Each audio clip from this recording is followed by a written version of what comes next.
كلنا احنا صغيرين اتفرجنا على كرتون سبونج بوب، وكنا بنشوف ان شفيق شخصية مزعجة او مغرورة، ليه مش عايز يبقى صاحب سبونج بوب وبسيط. لكن لما كبرت واتفرجت على الكرتون عرفت ليه شفيق ما كانش بيحب سبونج بوب، ما كانش بيحبه ان هو يبقى صاحبه، وكان بيشوفه شخصية مزعجة.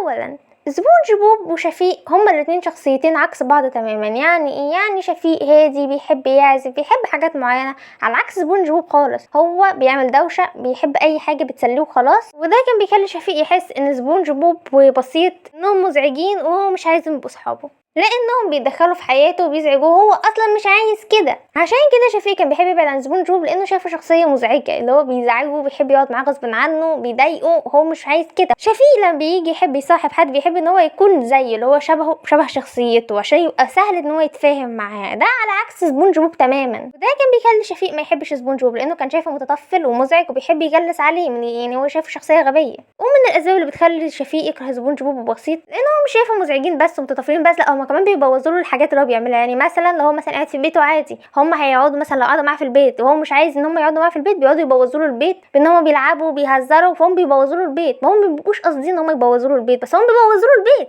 او اي حاجه شفيق عموما بيعملها، بيعزف، بيعمل اي حاجه، هما لما بيتدخلوا في الحاجه اللي هو بيعملها بيبوظوها له. وده سبب بيخليه يحس ان هم مزعجين ومتطفلين، وان هما كانوا بيبوظوا له الحاجه اللي بيعملها، فهو عشان كده مش بيحبهم. ولكن مش معناه ان شفيق شايف ان سبونج بوب شرير، هو شايفه شخصيه مزعجه متطفله، شايفه ان هو بيزعجه. ولكن هو في نفس الوقت في حلقات كتير قوي كان بيدافع فيها عن سبونج بوب وكان بيساعد سبونج بوب، وفي حلقات تانية لما بعد عن سبونج بوب كان عايز سبونج بوب يرجع تاني، لان هو باختصار اخد على وجود سبونج بوب وبسيط في حياته. هو بقى عارف ان هما كل يوم هيضايقوه وقاعدين معاه، فهو اخد على وجودهم في حياته، حتى لو بيبقى ساعات مثلا سعيد ان هما هيمشوا مثلا، لكن هو لما بيبعدوا عنه وقت طويل هو بيحس ان هو عايزهم يرجعوا تاني. ده شيء ظهر في حلقات قليلة جدا من الكرتون. سبونج بوب مش بيبقى قصده زيك شفيق، هو مثلا يبقى عايز يبقى صاحبه، او عايز مثلا يخليه سعيد يبسطه مثلا. لكن سبونج بوب لما بيجي مثلا يبقى عايز يعمل حاجه لشفيق او يبقى صاحبه، بيحاول يعملها من وجهه نظره هو، بشخصيته، بطريقته هو. وده على عكس شفيق تماما. يعني هو بيحاول يعمل حاجه اللي ممكن تسعده او ممكن تخليه هو سعيد، فهو بيعمل كده على اساس ان شفيق كمان هيبقى سعيد زيه، بس هما الاتنين مختلفين عن بعض.